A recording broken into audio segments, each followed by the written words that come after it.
বিশ্বব্যাপী যুদ্ধ, সংঘাত ও ভূ-রাজনৈতিক উত্তেজনার প্রভাব সরাসরি পড়েছে সামরিক শিল্প খাতে।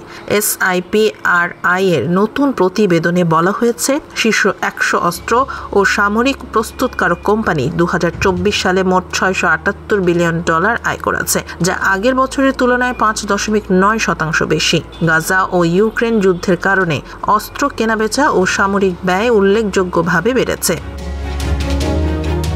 সবচেয়ে বেশি লাভ করেছে যুক্তরাষ্ট্র ও ইউরোপের প্রতিষ্ঠানগুলো। মার্কিন কোম্পানিগুলোর মধ্যে লকহিড মার্টিন, নর্থ্রপ গ্রুম্যান ও জেনারেল ডায়নামিক্স শীর্ষে রয়েছে। প্রথমবারের মতো স্পেস এক্সও তালিকায় উঠে এসেছে, তাদের রাজস্ব 1 বছরে দ্বিগুণ হয়েছে।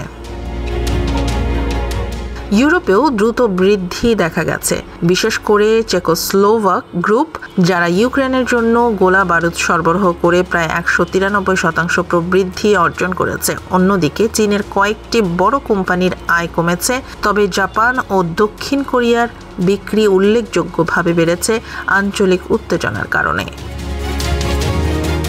মধ্যপ্রাচ্যের 9টি প্রতিষ্ঠান প্রথমবার তালিকায় জায়গা পেয়েছে। গাজা যুদ্ধের প্রভাবেও ইসরায়েলি কোম্পানিগুলো বড় রাজস্ব বৃদ্ধি দেখিয়েছে।